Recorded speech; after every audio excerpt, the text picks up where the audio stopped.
el tema es un tema que a mí me importa muchísimo, o sea, que por eso lo voy a dar pues, con todo interés, porque, bueno, pues porque es un tema de mi vida, ¿no? Entonces, ¿qué Dios para humanizar la sociedad? Entiendo la pregunta en el contexto de la sociedad latinoamericana, pero sin abstraer que estamos en una época globalizada que afecta obviamente mucho a América Latina y que camina con grandísima dificultad hacia la mundialización simbiótica. Entonces, ¿qué Dios es ese? Primero, habría que referirse al Dios de la primera evangelización. Hay que decir que la primera evangelización en América Latina la realizan solo los frailes reformados. ¿Por qué? Porque el resto de los curas que vienen a América Latina, la mayoría no sabía ni siquiera el catecismo más elemental. Recuerden ustedes que estamos antes de frente y que la crisis de la institución eclesiástica era fortísima en la cabeza y en los miembros. Lo normal era lo que se llamaba curas de misa y olla. Por ejemplo, uno se aprendía de memoria la misa de difuntos y una vez a la semana decía esa misa por el eterno descanso del conde no sé cuántos, y bueno, pues le daban de comer y le daban algo y bueno, pues misa y olla, pero no sabía nada de cristianismo. Pero lo más fundamental no es que no sabía, sino que no le interesaba. Por eso el resto de los curas que llegan a América Latina no evangelizan. O sea, los únicos que evangelizan son los curas reformados. Recuerden que la reforma no comenzó en Alemania. Lutero no es el reformador. La reforma empezó en España en las dos últimas décadas del siglo XV, que fueron reforma de órdenes religiosas. Y las reformas fueron tremendas, ¿no? Por ejemplo, para que vean el estado de cosas, ¿no? Cuando, por ejemplo, el cardenal Cisneros fue el reformador de los franciscanos. Cuando va a la provincia bética de los franciscanos, Andalucía, cuando los franciscanos andaluces ven que la cosa va en serio, 360 frailes atraviesan el estrecho y se hacen musulmanes para no dejar las concubinas. O sea, fíjese cómo estaba la cosa, ¿no? Y cuando va, por ejemplo, a Salamanca, trancan todas las puertas y con unas lanzas apuntan desde abajo. Y el primer domingo hacen una procesión. Recuerden que en el Renacimiento las procesiones, bueno, una serie de procesiones eran paganas, no tenían nada que ver con cosas religiosas, ¿no? Y la cosa era ellos y ellas con sus mejores galas, con las concubinas, diciendo, nosotros somos esto y no vamos a hacer otra cosa, venga el que venga. O sea que, para ponerles algo, ¿no? Voy a poner otra para que ustedes vean, ¿no? Cuando eligen al Papa Médicis, lo mismo, hay una procesión en Roma, pero una procesión al estilo romano de la Roma imperial, y el primer estandarte dice, primero fue Venus, el segundo estandarte es, después fue Marte, y el tercer estandarte es, ahora le toca el turno a Apolo. ¿Qué quería decir eso? Que el primer papa, el papa Borgia, bueno, pues Venus, ¿no? Recuerden ustedes que tenía hijos después de ser papa, ¿no? Bueno, Borgia. Después fue Marte, el papa que lo siguió, él pensaba que era el mejor guerrero de la época y salía siempre a guerrear en un caballo blanco. Bueno, Marte, como ven ustedes, el dios de la guerra, ¿no? Y ahora le toca el turno a Apolo, porque el Papa Médicis pues era amante de las letras, ¿no? Claro, la pregunta que tiene uno es, ¿cuándo le va a tocar el turno a Jesús, no? Bueno, esa era la situación. Por eso insisto que el Dios de la primera evangelización es exclusivamente el Dios de los frailes reformados, porque los frailes reformados sí venían con un cristianismo, pero así, o sea, como el cristianismo de los primeros siglos, ¿no? Eran gente pobre, pero pobre, que quería seguir siendo pobre y que había venido a América Latina a sufrir lo que fuera por la salvación de los indígenas, ¿no? Recuerden ustedes, la primera comunidad de dominicos que llega a Santo Domingo, un español le da un canecito que había en su corral y los tipos no quieren ir a ninguna casa, se quedan ahí. ¿Qué comen? Casabe. No sé si también se dice casabe. La torta de yuca. Bueno, casabe. Y de vez en cuando iban a pedir limosna para que alguien le diera algo más. Eran gente letrada, de doctores de universidad, pero eran gente que quería vivir el cristianismo con toda el alma. Esos son los únicos que tienen contacto sistemático con los indígenas. Bueno, pues ¿cuál es este Dios? Es el Dios que no se puede componer con la contradicción que está a la base de América Latina. ¿Cuál es esa contradicción? Los indígenas y luego los negros y los españoles, tanto los españoles peninsulares como los españoles americanos, somos hermanos, porque todos estamos bautizados. Pero a la salida del templo, nosotros somos señores y ustedes son siervos. Bueno, ¿qué dicen ellos? Eso no se puede aceptar. Si somos hermanos, tenemos que ser hermanos en todos los campos. Eso lo hacen con tal eficacia que logran que el emperador decrete el año 1542 las leyes nuevas. Las leyes nuevas significan que a la muerte de cada encomendero ya no había encomienda.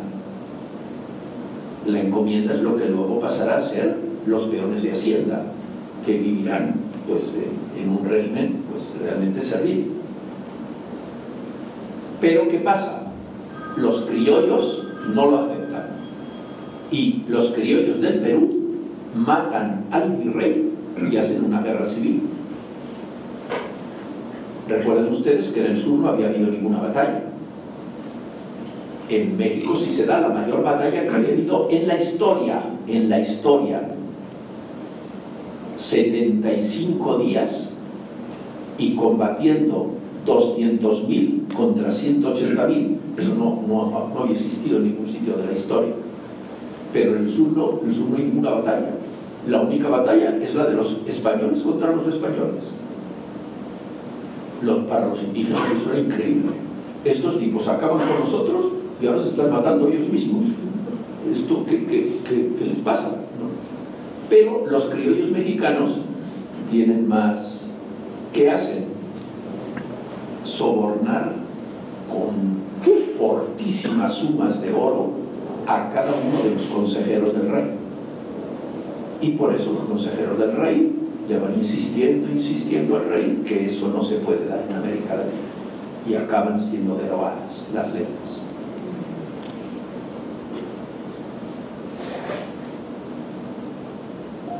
Pero insisto que este Dios, que era un Dios realmente evangélico, el que no quiere la opresión del hombre por el hombre y quiere que todos seamos hermanos, que los diferentes nos veamos como hermanos, fue presentado a bastantes indígenas que se convirtieron a él porque de verdad era para ellos una buena noticia, y se convirtieron y lo aceptaron, lo asumieron desde lo que eran ellos.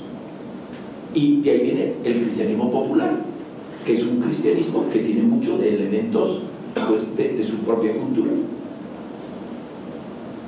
Ahora, los que no recibieron este Dios simplemente se rindieron al Dios de los vencedores, que era una práctica conocida en su mundo. O sea, yo sigo por mi Dios, pero tengo este otro Dios también porque se ve que tiene más poder que el mío.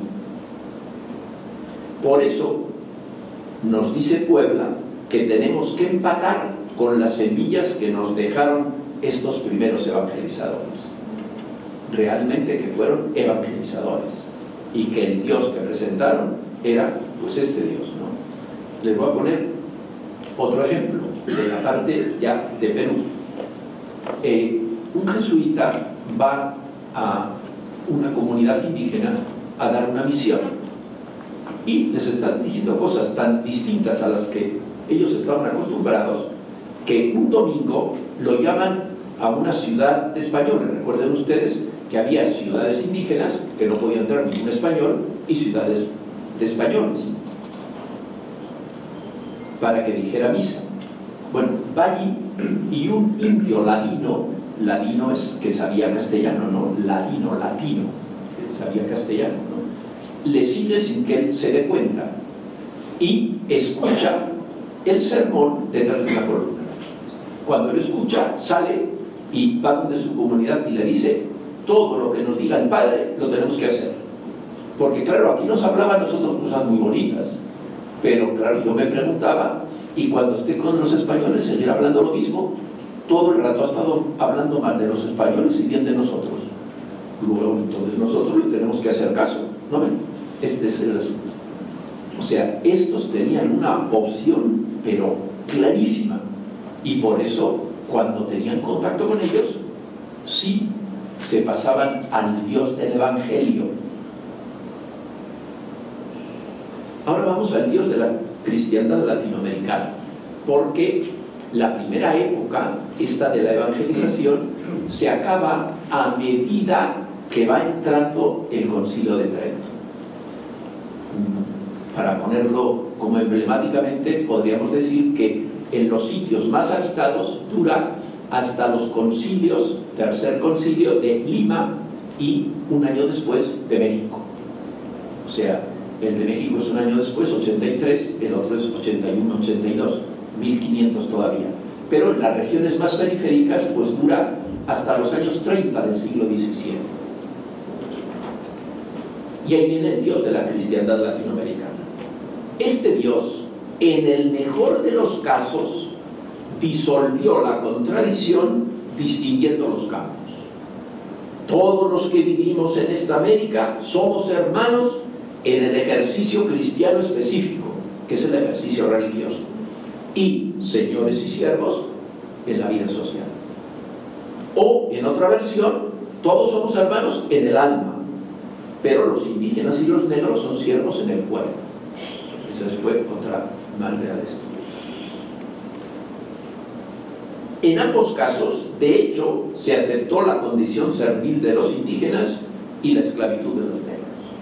Otra opción consistió en separar los respectivos espacios. Fue la opción de los jesuitas. Hermanos en Cristo en todos los campos de la vida, en las reducciones, en las misiones. Pero aceptación de la condición de señores y siervos en la vida de las ciudades. Por eso los indígenas de las reducciones se hicieron realmente cristianos, pero no juzgaron desde esa práctica la vida de los criollos encomenderos.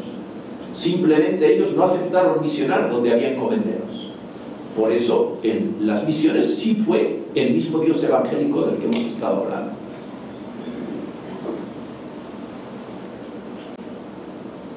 Sin embargo, a la larga, el establecimiento no aceptó el señorío de los indígenas en las encomiendas, y por eso los jesuitas acabaron siendo expulsados de América Latina.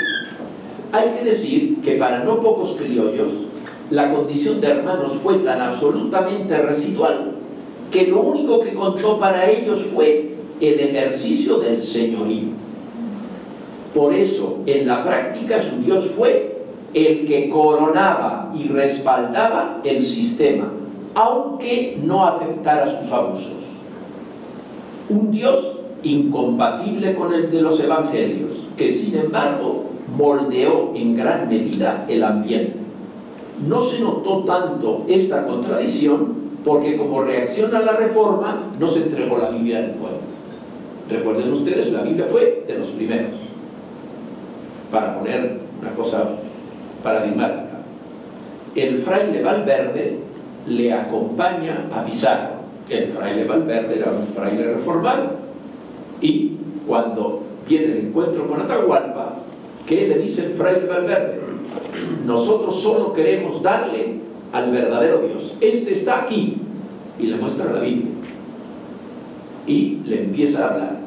Y el otro le dice, usted me dice que esto está aquí. Sí, sí, sí. Todo es lo que se dice en la Biblia.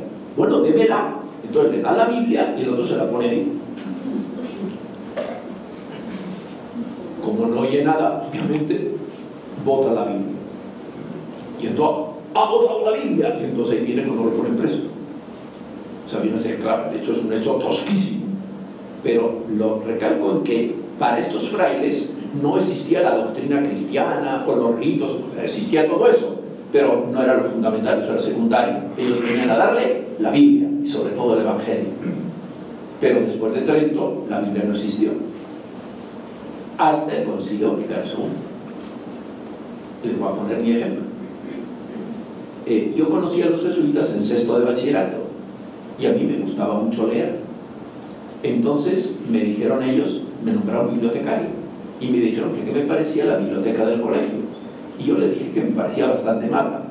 Claro que un muchacho de 15 años le diga eso a los... No se sintieron como ofendidos, pero reaccionaron tan bien que me dijeron, bueno, danos el título de 25 libros y los compramos. Yo le di el título de 25 libros y la Biblia. Y me dijeron, esos títulos vamos a comprarlos todos, pero la Biblia no, porque ustedes no pueden pegar. Bueno, entonces yo fui a la ciudad, a la librería y dije, ¿cuál es la Biblia que sea más como científica? Solamente había dos, la de Nácar Colunga y la de Bover Cantera. Obviamente la más científica era la de Bover Cantera, que casi no estaba traducida por el escrúpulo de que fuera lo original. Y además tenía más notas que texto. Bueno, en esas vacaciones, 4 o 5 horas me leí toda la Biblia. Naturalmente que fui el único jesuita que hasta bastante avanzada, la década de los 60, de mi generación, de 10 años antes, hasta todo, que se había leído la Biblia. Porque no se podía leer la Biblia. En el noviciado, nosotros sí teníamos el Nuevo Testamento, pero no el Antiguo Testamento, porque no se podía leer. O sea que, ¿por qué no se nota tanto la contradicción? Bueno, porque ya se dará el Dios de la doctrina cristiana, no el Dios de Jesús, del Evangelio. Bueno, el Dios de la restauración de la cristiandad, la restauración de la cristiandad se da, o sea, en las últimas décadas del siglo XIX y dura hasta mediados del siglo XX, hasta el Concilio. Ese Dios fue más complejo que el de la colonia. Era ciertamente, igual que el de la colonia, el situado en el vértice de la pirámide social, pero sublimado. Es decir, era el mandamás con un poderío inapelable, pero absolutamente justo e incluso misericordioso. Pero eso no tenía el de la colonia. Pero también fue el que nos dio a su Hijo para que pagara la deuda de nuestros pecados que nosotros no podíamos pagar. Era pues un Dios que nos demostró su amor, ya que la satisfacción de nuestros pecados fue a costa suya, de su Hijo. Pero de todos modos era un Dios que, como los poderosos, tiene necesidad de que se satisfaga su honor herido. No era el Dios gratuito de nuestro Señor Jesucristo. El Dios gratuito no tiene esa necesidad. Y sin embargo, el que nos enseñaron a nosotros sí la tenía. El de la teología sí la tenía. ¿No ven? Todavía el canon tercero, en la versión española, no en la versión de los portugueses. Los brasileños han quitado eso. Pero en la nuestra se dice una cosa que es blasfema. La víctima por cuya inmolación quisiste devolvernos tu amistad. ¿No ven? Como que Dios quisiera la víctima. Si Dios no quiere que muera nadie, si cuando Caín mató a Abel lo marcó, lo hizo tabú para que nadie lo matara, ¿cómo va a querer que mataran a su hijo? De ninguna manera. Matar a su hijo, que su hijo fuera una víctima, eso solo es malo. Lo peor que ha habido en la historia.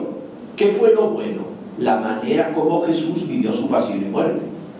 Pero no la víctima, sino la manera como vivió su pasión y muerte, que coronó su condición de hijo y su condición de hermano, de tal manera que murió pidiendo perdón por los que lo habían condenado. O sea que ese Dios era un Dios más entrañable que el de la colonia, pero porque era a costa de su hijo, pero era un Dios que pedía sacrificios.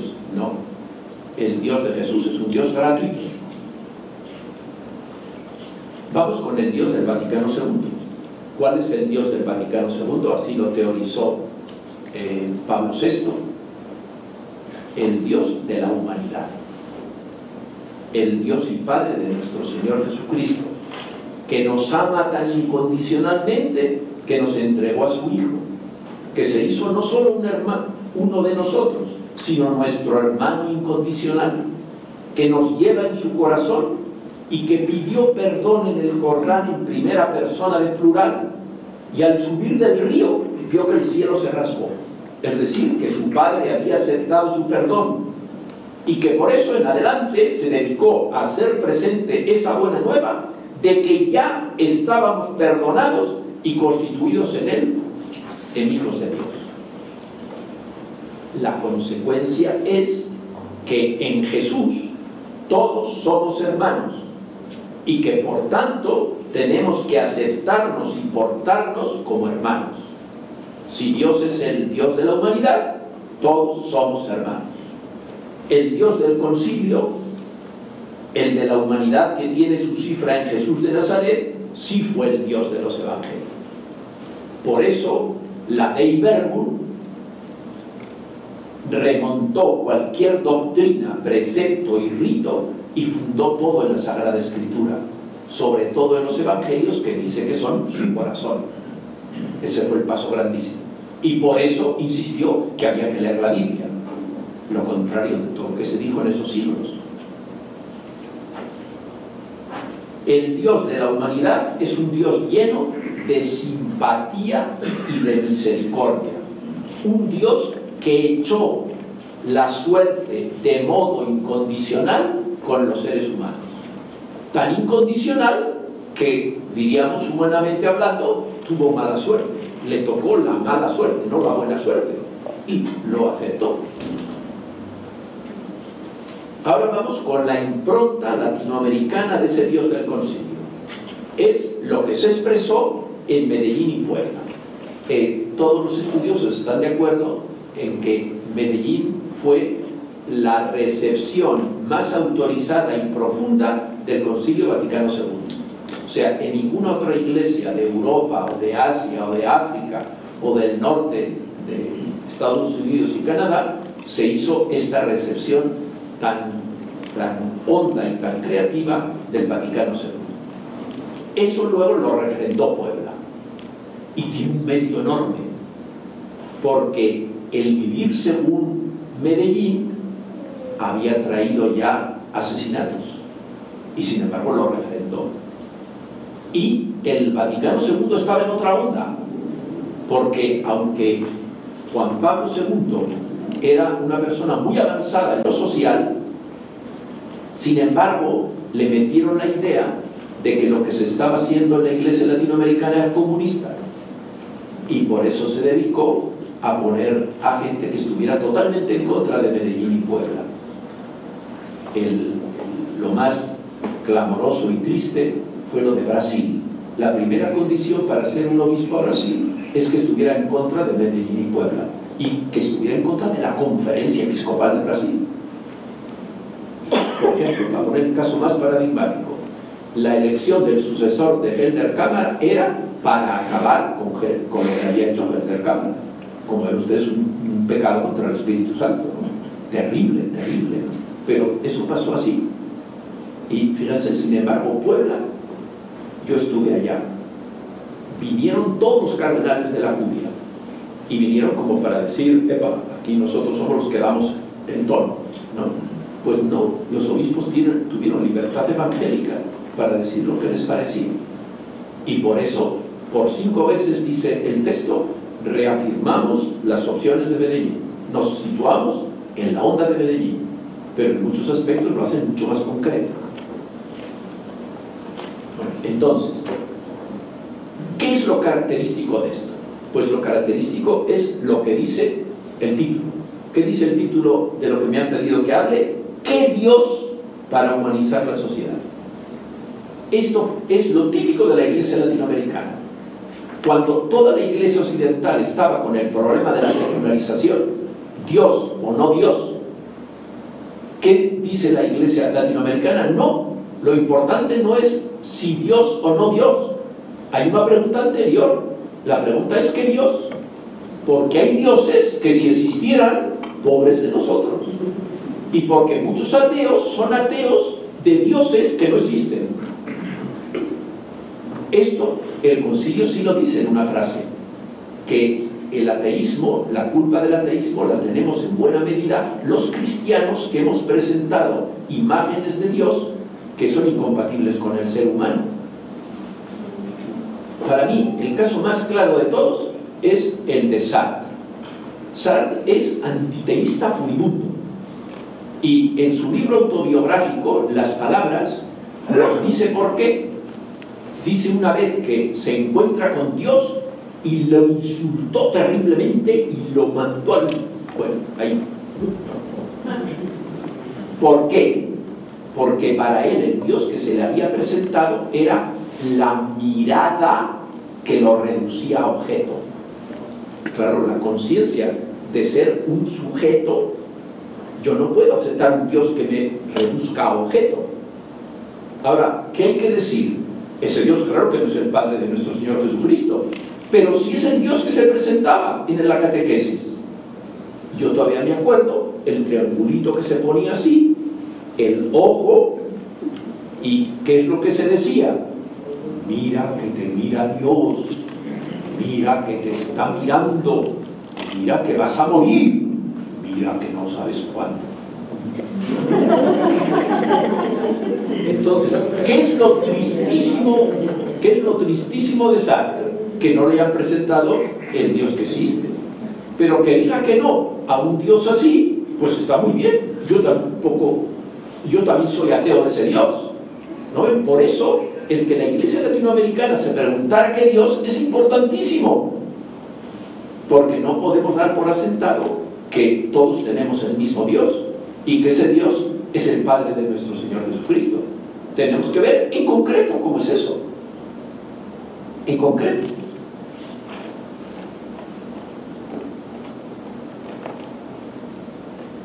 Pero además de eso, que es lo más importante y lo más interno, es porque, como insiste tanto el Papa, esta sociedad es fetichista, porque adora al Dios del dinero y del poder. Esto lo tematiza Puebla muy extensamente, que dice que causan sistemáticamente víctimas. Frente a este Dios, la iglesia latinoamericana de Medellín y Puebla coloca al Dios con nosotros humanado y enfatiza que ese Dios con nosotros es el Dios liberador y que sentimos el impulso de su espíritu cuando pasamos de condiciones de vida menos humanas a más humanas. Sostiene que es el Dios liberador porque es el Dios de los pobres, ya que ellos son sus predilectos a los que da su reino y por eso, si creen, son bienaventurados. Y es el Dios de los pobres porque es el Dios de la vida y los pobres tienen muchísimas menos posibilidades de vida por la impiedad de los que como hermanos deberían compartir y sobre todo crear condiciones para que todos pudieran capacitarse y ganarse su pan. O sea que fíjense, los semblantes del Dios de la humanidad de la iglesia latinoamericana es: Dios es el Dios liberador. ¿Por qué es el Dios de los pobres? Porque es el Dios de la vida. Estos cristianos van llegando a estos semblantes de Dios a través del compromiso por la liberación de los oprimidos, que es el encargo divino, una liberación codo a codo con ellos, pero no como violencia hacia los opresores, sino llamándoles siempre a la conversión. En esto se distingue radicalmente de lo que propugnaba una parte de la izquierda. O sea que no es yo no puedo invocar al Dios liberador para matar a los opresores y poner a los oprimidos. El dar la vuelta a la tortilla no es ninguna superación dialéctica. No, la salvación cristiana siempre tiene que incumbir a todos, incluso como buena nueva, incluso como buena nueva. Es decir, yo tengo que tener también una buena nueva para los ricos. Mire, en esta sociedad que Dios quiere, ustedes ciertamente van a tener menos dinero. Sí van a ser empresarios, sí van a tener sus empresas, sí van a ganar, pero van a ganar menos. Pero la aceptación social que van a tener de que los grandes dotes que ustedes tengan los están empleando para el bien de todos y todos les están agradecidos, va a suplir con mucho el que ganen menos. O sea que yo tengo que tener buena nueva para todos. Aquí habría que decir que el problema está ya en la Biblia. Fíjense, vamos a poner el texto clave de la liberación de Egipto, que es el paso del Mar Rojo. Ese texto tiene dos tradiciones. La primera tradición es la tradición yavista, que es la tradición antigua del siglo X. La otra tradición es del siglo V. ¿Qué dice la tradición yavista? Que ellos llegan al borde del mar y se encuentran con que el mar está en marea baja, pero además es una marea excepcionalmente baja, pero además toda la noche el viento ha soplado en la dirección de la marea baja. Entonces, ¿qué quiere decir? Bueno, pues que se ha secado esa parte. Ellos pasan. Naturalmente que cambia la marea, pero además de cambiar la marea, cambia el viento en dirección contraria. ¿Qué pasa con los egipcios? Llegan los egipcios y ven que los judíos han pasado. Si los egipcios piensan, ¿qué es lo que tienen que hacer? Como van con caballos, con carros, se dan la vuelta y los agarran del otro lado. O sea, no hubiera habido ningún rollo. O sea, ellos mueren por la avidez que obnubila la mente y se meten. ¿Qué dice el texto? Las ruedas avanzaban cada vez más pesadamente, claro, porque el mar venía a su encuentro y por eso se ahogaron. No hay ningún prodigio, no hay nada de Dios en contra de ellos, no, es la avidez de ellos la que los mata.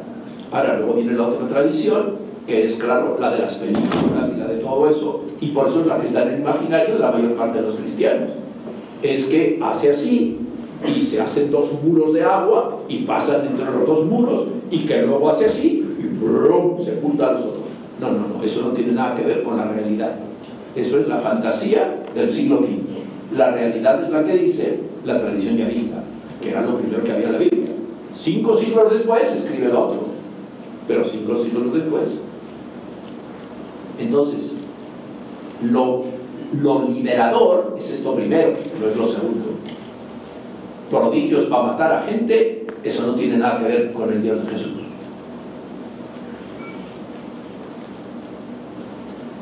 Y todo esto se purifica. O sea, estos 3 semblantes de Dios: Dios de la vida, Dios de los pobres, Dios liberador, y todo como Dios de la humanidad, por lo tanto de todos. Todo esto se purifica, se direcciona y se alimenta a través de la lectura orante, comunitaria y personal de los santos evangelios. Porque los evangelios comienzan a leerse sistemáticamente en nuestra América a partir de Medellín y Puebla, y por eso lo leen discipularmente los que viven el cristianismo en su onda. La primera edición latinoamericana que se hace de la Biblia, que se edita en Chile el año 72, esa Biblia del pueblo, ¿no? Es esta Biblia para estos, y por eso es una edición como muy barata, para que la pudieran comprar la gente pobre, y se lee en las comunidades.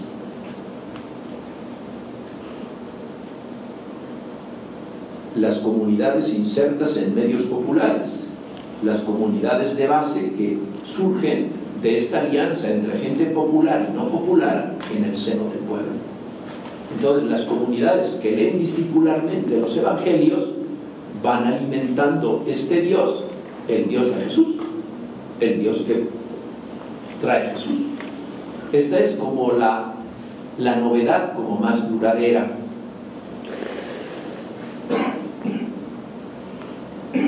Por eso, en definitiva, su Dios es el Dios de los evangelios. ¿Cuál es el Dios de los evangelios? El Dios de los pobres, que son los destinatarios predilectos de la buena nueva. El Dios que nos dice que no nos preocupemos por la vida, qué comeremos o con qué nos vestiremos, ya que Él cuida de nosotros. ¿Cómo hay que entender esto y cómo no hay que entenderlo? No hay que entenderlo que Dios es como un gobernante populista que da dinero a la gente pobre, de ninguna manera. O que da, como en Venezuela, comida muy mala y muy poca a la gente pobre que es adicta a él, a los demás no da nada. Así no hay que entenderlo. ¿Cómo hay que entenderlo? Yo me acuerdo en la primera comunidad donde salió esto, hace ya como 30 años, que me dijeron, caramba, hasta ahora parece que Dios estaba a favor de nosotros, pero ahora parece que está a favor solo de los ricos, porque los únicos que no se preocupan son los ricos, porque nosotros ¿cómo no nos vamos a preocupar si estamos que no podemos vivir? ¿Qué les dije yo? ¿Cómo se descompone la palabra preocuparse? Claro, preocuparse. Entonces, ¿qué dice aquí Jesús? Que nosotros no tenemos que preocuparnos, porque Dios cuida de nosotros. Entonces, ¿qué es la preocupación? Algo global. No puedo nada, esto se acabó, ya no puedo más, esto de la vida no vale nada. Son siempre cosas globales. Pues, ¿qué nos dice? No, Dios se ocupa de todo. ¿Para qué? Para que tú, si Dios se ocupa de todo, es para que tú te ocupes de cada cosa. Entonces, la cosa está muy bien hecha. ¿Por qué? Porque uno tiene un número determinado de energías. Vamos a poner que yo tengo 100 energías de vida.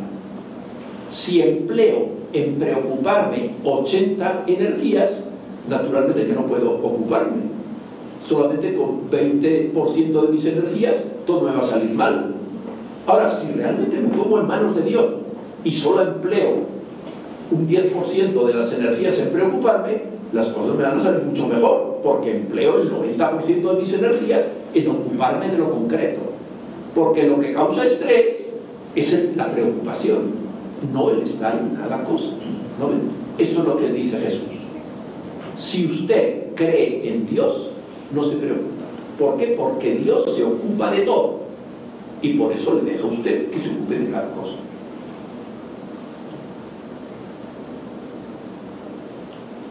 Por eso, ¿qué nos pide? Que nos dediquemos a construir el mundo fraterno de las hijas y los hijos de Dios, el reinado de Dios. Dios es el que nos advierte que no podemos servir a Él y al dinero. Bueno, ese es el Dios.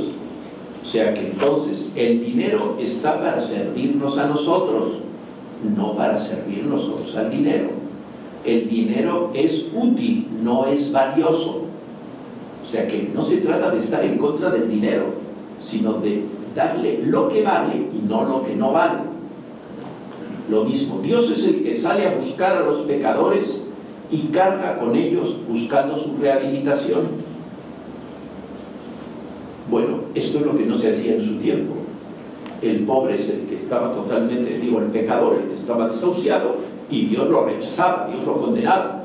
En la Biblia hay por lo menos 20 salmos fariseos que dicen esto, que dicen que Dios aborrece, que Dios maldice, que Dios odia. Bueno, todo eso es mentira. Eso es de los salmos fariseos. Por ejemplo, el penúltimo salmo es el más característico de esto, ¿no? Como empieza, alaben a Dios, una cosa preciosa. Dice, porque sus fieles están con vítores en la boca y espadas de 2 filos en la mano para matar a todo. No, eso no es. Ese no es el Padre de nuestro Señor Jesucristo. ¿No ven? Es el que quiere la rehabilitación del pecador. Él no quiere, de los textos más neotestamentarios del Antiguo Testamento, es el del profeta Ezequiel, capítulo 18. Todo el capítulo. A la mitad del capítulo, el versículo 23, y al final de todo, el versículo 32, dice lo fundamental de esto: ¿acaso quiero yo la muerte del pecador y no que se convierta y viva? Y en el 32 dice: yo no quiero la muerte de nadie, conviértanse y vivirán. Bueno, este es el Dios de Jesús, y por eso el Dios de Jesús es el que sale a buscar a los pecadores, buscando su rehabilitación. El Dios de Jesús es un Dios gratuito, pura misericordia. No es el Dios de parte de la institución eclesiástica que dice: si se convierte, yo le perdono. No, el Dios de Jesús comienza perdonando, y el perdonado se queda tan impresionado que cambia. Eso es lo que aparece en todos los textos del Evangelio donde Jesús perdona.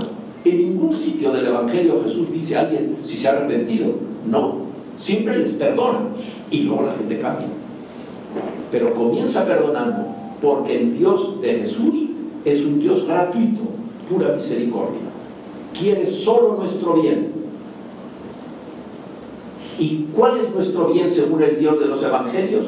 Que seamos como Él. Y por eso tenemos que perdonar y tenemos que amar incluso a nuestros enemigos. Naturalmente que aquí amar no tiene nada que ver con ningún sentimiento. Tiene que ver, como lo explica el Evangelio, con orar a Dios por ellos y buscar su bien. Y es el Dios que nos entrega su Espíritu, que es el de su Hijo, para que tengamos capacidad y deseo de hacer todo eso. Este Dios es absolutamente incompatible con la dirección dominante de esta sociedad, que niega frontalmente la condición de hijos y la de hermanos, y también con el establecimiento eclesiástico que forma parte de él, y que por eso sustituye los evangelios por doctrinas, preceptos y ritos. Por eso, caminar en la presencia de este Dios, aunque es supremamente humanizador, tiene también tremendos costos. Esto es lo que significa estar en el mundo sin ser del mundo, porque Jesús de Nazaret nos ha sacado de él. Entonces, no nos ha sacado de esta figura histórica, no. Vivimos encarnados en esta figura histórica, fraternamente solidarios de todos, pero por eso mismo nos desolidarizamos de la dirección dominante que ha tomado, aunque también nos encontramos con muchas hermanas y hermanos en este camino alternativo. Este Dios no nos lleva a lo contrario del establecimiento, a vencer los de abajo a los de arriba e instaurar la dictadura del proletariado. No, nos lleva a instaurar un juego en el que todos salgamos ganando. Una izquierda que quiera merecer su nombre tiene que cambiar la lucha de todos contra todos para que prevalezcan los de abajo en contra de los de arriba por un juego en el que todos salgamos ganando. Eso fue lo que hizo Europa en la posguerra. Y eso fue lo que pasó en mi país en los años 60. Los estados eran policlasistas, los gobiernos eran policlasistas. No dieron nada a los pobres, dieron servicios a la altura del tiempo y trabajo productivo y bien pagado. Y también apoyaron a aquellos empresarios que estaban dispuestos a dar eso.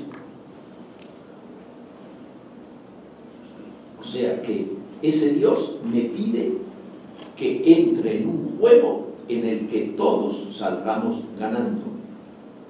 El juego actual ha hecho que la sociedad humana sea la más inequitativa de toda la historia. Y recuerden ustedes que América Latina es la sociedad más desigual del mundo. La alternativa busca el bien de todos desde el bien de los de abajo, porque solo cuando a los pobres les vaya bien, les irá bien a todos. Los pobres son el único lugar de universalidad real. Este es el sentido de la oración por los pobres, porque Dios opta por ellos. Es el Dios de los pobres y en ellos de todos. El Dios de la humanidad es inseparablemente el Dios de la vida humana y la vida del planeta.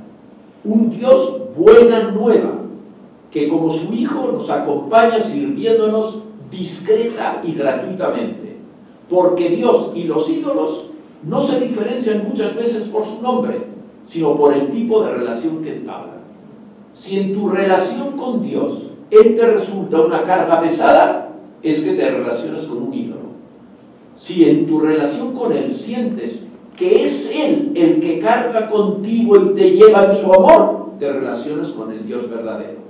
Ese es sin duda el Dios de muchos pobres, que sintiendo que la carga de la vida es pesadísima, sienten también que viviéndola con Dios y con su Hijo, le resulta llevadera. Y por eso comparten, y como Jesús dan de su pobreza. Ellos se relacionan sin duda con el Dios y Padre de nuestro Señor Jesucristo.